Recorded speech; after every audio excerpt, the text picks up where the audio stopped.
All right, My Best Friend is a Vampire is the last Vestron movie that I watched that I'm going to review here on the channel. Um, because the other ones that I watched wouldn't fit the channel. That I had not seen before, um, which was Blue Steel, Dream a Little Dream, and Steel Dawn. Those are the three films. I think was there another one? Extreme Prejudice with Nick Nolte. I also, yeah. Oh man, I watched like what 7 or 8 of these things to round it out, complete it. My Best Friend's Vampire is one I thought I had seen because I think I was mixing it up with My Boyfriend's Back, which was the first time I had watched My Boyfriend's Back in a little while. But yeah, these like um, kind of teen comedies with horror elements thrown into them were kind of all the rage, especially after like Fright Night's success. They started really pumping out these kind of like quirky horror comedies with teenagers. Not that there wasn't ones before that, but I just feel like they really got amplified there for a while with like Vamp and um, like as I said, my boyfriend's back. There's a whole mess of them, but yeah, My Best Friend is a Vampire, which has David Warner is like the most obvious face in here. Is Kathy Bates is in here for a short amount of time. She plays the love interest in this movie's mother, and I was not expecting to see her at all. She's very thin in this as well, which thin Kathy Bates is super interesting to see because when did Misery come out? Wasn't Misery like early 90s? This is like 89 and Misery's like what? 93? 92? Like, how is this only like 3 years separated? Am I way off on the time frames here? Am I crazy? No, this is 88. When was Misery? It's crazy to see. Yeah, it just what a dramatic change.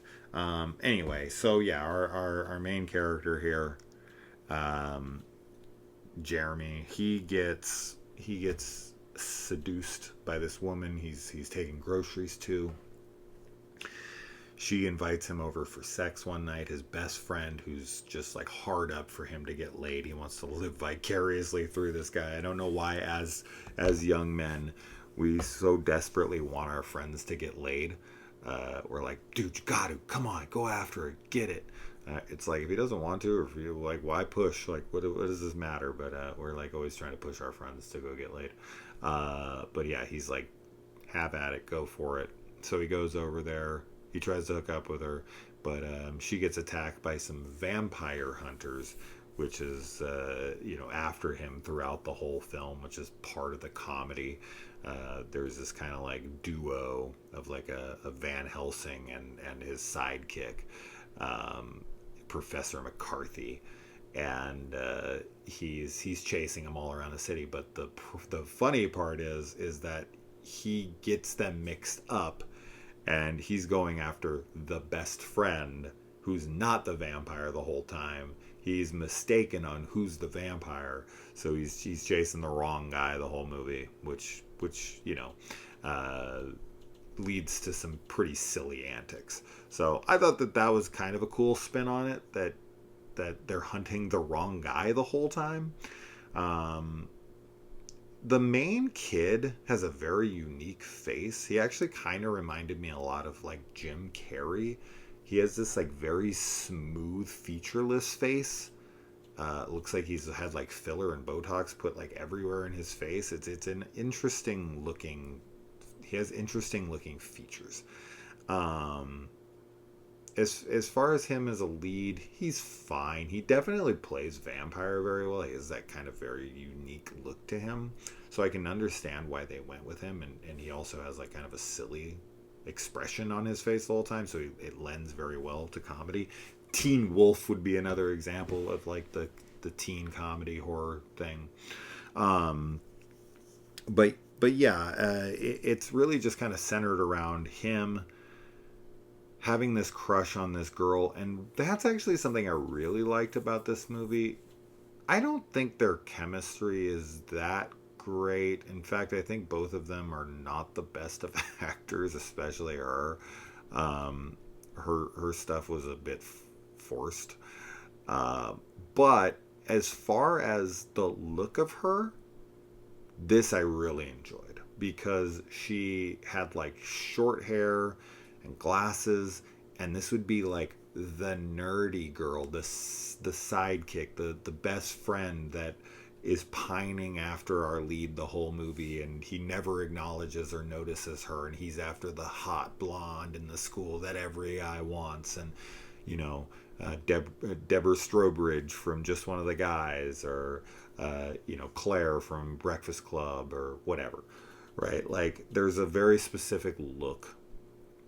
Claire actually is kind of a bad example since Claire is like a redhead, and Molly Ringwald is not really. But anyways, um, but there's always that like trophy girl that our main character's going after, who has a very specific look to them, and then there's always like the nerdy friend of her, or the best friend of the main character who's in love with him but he never notices her. And in this movie, it's that girl is his love interest. That's the one he's pursuing. That's the one he sees in class that he's all about. And his friend and her friend are like, what? Like, you guys aren't a match, this and that. And there's this like really like typical hot blonde girl in his class who looks 25, 30 fucking years old. And she's like, looking at him, and he's looking at her, kind of thing, but he's got eyes for like the nerdy girl with the glasses, and you're like, yes, finally. Because me personally, the nerdy girl with the glasses is the kind of girl I'm into, so I'm always on the outside being like, no, I'd much rather have the friend. All right, like, that's the girl that I would notice, that's the girl I would be into throughout.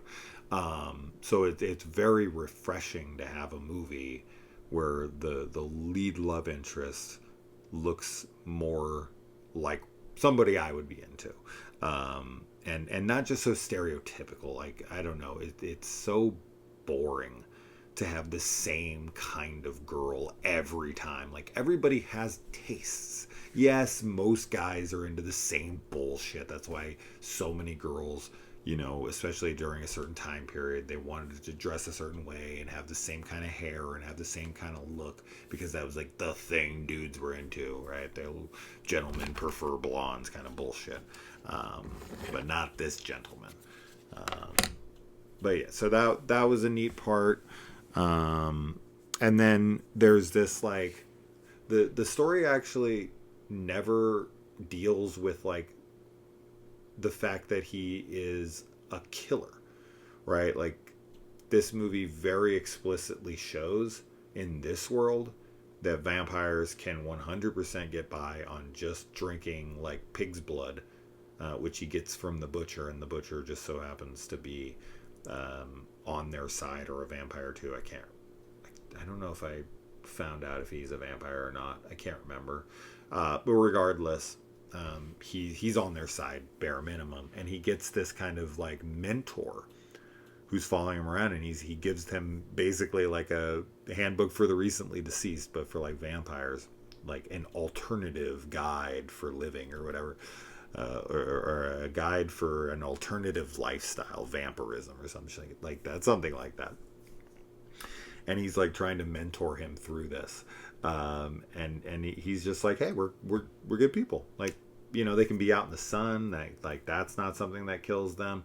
None of them eat humans. Like, they're all like, they all just stick to like animal blood that they get from like butchers and whatever. And they're not evil. They don't last forever though. They're not immortal. They age like a year for every 10 years, I think, is the math that it worked out. So they do age. They just age much more slowly. I thought that was pretty unique, and that there's like a whole subculture of them. that exist, and they're just trying to be good people. And the vampire hunter guy is kind of the villain. He kind of is the one who's not enlightened, and really is just kind of going out and trying to kill anyone he suspects is a vampire, and the vampire has to like call him out on it when has his friend all tied up and is going to kill him. He's like, hey, like, how do you even know he's a vampire? And he's like, he just is. And he's like kind of come up with any excuse. He puts like the cross on him and it doesn't affect him, and he's like, maybe it's a Jewish vampire. Like, he's just like, I don't care, I just want to kill vampires, this is my whole purpose. And then to try to like, distract him away from his vampire hunting ways, the mentor vampire brings in like a bunch of hot vampire chicks, and they all like seduce him on like a grave in a graveyard to like try to sway him to their side, which I thought was pretty funny. But then they get in their van and drive off, and the cops chase after him anyway, so I don't think it worked. But he couldn't give it up no matter how hot the chicks were. And as far as like my best friend's a vampire, I don't think the title works great. Like, it's not completely false advertising, but we're not really following the friend's story. We're following the vampire story. So it's more like, I'm a vampire, right? Like, in order for my best friend's a vampire to work as a title, the main character's best friend should be a vampire. This is following the vampire, and his best friend is like a secondary character in the movie. So it doesn't really make sense for the plot. The title doesn't really connect to what the story in the movie are. So that was one weird thing, but it's a catchy title, right? So like, I get the desire to use it. I was just like, I was expecting the movie to, like, when we were following this guy, I thought his friend was going to get turned into the vampire, right? Much like in Fright Night, when Brewster's friend gets turned, it's like his best friend is the vampire, right? That is, like, that title works better for Fright Night than this movie, right? So anyway, I mean, the main issue I have with the film is kind of the romance, and the fact that this girl, I don't know, she gives him chances where I'm just like, no fucking way, dude. Like, he freaks out on her in the car when they're at like make out point, and he leaves her on the side of the road. Good thing her friend is there, just so happens to be in the next car over to come out and be like, I told you he was an asshole, like, come with me, kind of thing. But like, the dude literally is like hot and heavy with her. Her friend had been telling her this guy's a piece of shit, and he's like, no, I'm a good guy. Like, and they start making out, and she's like kissing on her neck, and she's all about it. And then he, like, the fangs come out, and he thinks he's gonna attack her, so he pushes her out of the car. He wants to save her life. He's not doing it to be a dick, but he just bails on her without telling her. But then he divulges the fact that he's a vampire so easily later on. And it's like, if you were just going to do that, then what? Like, I don't know. I guess he needed to know she was going to... I don't know. He just gives it up so easily later that it's like, why didn't you tell her before? And then there's some funny moments, kind of almost like a parody of Star Wars when, when you try to use the Jedi mind trick and it's like not working, like when Rey tries to tell isn't that Daniel Craig from James Bond?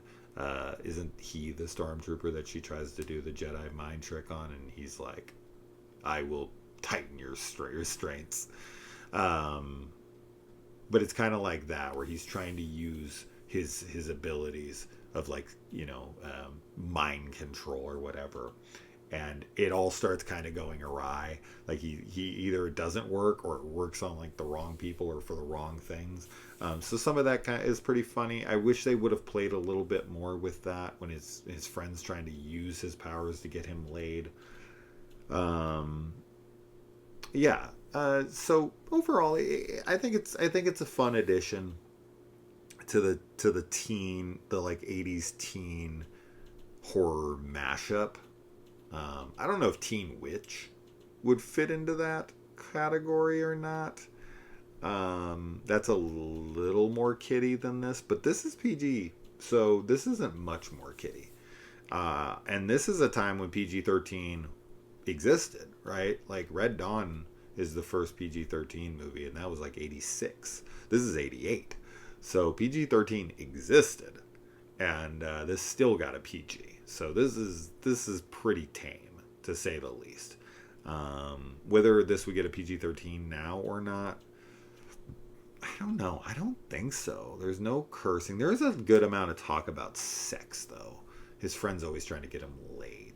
And there's a older woman seducing a high school student, which, of course, because it's an older woman seducing a younger boy, most people don't have a problem with it. But if it was the other way around, people would be fucking freaking out over it. Which makes sense. I'm not saying that's wrong. But then, of course, there's people that are like, no, it's wrong no matter what. But then there's guys like me and most guys that are like, trust me, it's not the same. It's fine. We're all wrong, I know. We don't know how much we've been wronged. I enjoyed being wronged. Anyway, that's that. My Best Friend's a Vampire, the last film in the Vestron collection that I had not seen. I haven't reviewed all of them. I need to review all of the horror movies in the Vestron collection that I haven't reviewed. I don't know how many of those there are. I don't think there's many, though. I think I've done most of them. I've done Chopping Mall, I've done Blood Diner, I've done Waxwork, I've done Return of the Living Dead, I've done Shed 2, I did not do Lair of the White Worm. That's one. I've not done Parents. The Gate. That sucks the Gate doesn't come with The Gate 2. That was a huge omission from them. That's a shame. Also, same with Chud 2. I'm fucking so excited when Bud the Chud. I love Bud the Chud. I know I'm like one of the rare people. I'm in the minority on that. But there's a couple movies. Return of the Living Dead's another one. I wish it would have been all 5, even though I don't like Necropolis or Rave to the Grave all that much. I don't like them. I used to like them. I used to think they were okay, but I rewatched them for the channel and was not a fan of them. But I still like to have the complete thing. Day of the Dead. Candyman 3, Day of the Dead. Another one where it's like, I wish it would have had all 3, because at that point I don't think the Jordan Peele produced Candyman was out yet. So anyways, all right, I'm rambling. I'll look through them. I did do Class of 99 though, for sure. That's another one right there. There's Class of 84, Class of 99, and Class of 99 Part 2. A very weird titled franchise there. But was that the first? I think that was the first series of reviews I ever did on the channel. Like a franchise with like multiple films in a series. Killer Pinata was my very first video. I never forget that. But it was like that and Extra. Like I was doing really obscure franchises. That's what I like started doing, and then I eventually got into the more obvious Friday the 13th, Halloween, and whatever. But I want to say Class of 84 through 99 Part 2 was the first one. Anyways, all right, guys, that's that. Enough rambling. Have you seen this? What's your favorite Vestron movie? Mine would probably be Blood Diner. That was the one I was the most excited to get. I love Blood Diner. It is maybe my favorite horror comedy ever. I think it is so fucking funny, so insane, so over the top. Parents is one I really need to rewatch. I haven't seen it in forever, but I remember loving it, and I definitely need to check it out again. Anyways, that was 3 reviews in a row that I literally had no intention on doing before I sat down to record, and I only intended to even do 1. I was just going to do The Unholy, but somehow I sat here and did 3 in a row for over the last like 2 hours. This motherfucker can talk. You got to give me that. I might not say anything, but my mouth can move and words can come out of it. I am good at that. All right, I'll see you in the comments. Adios.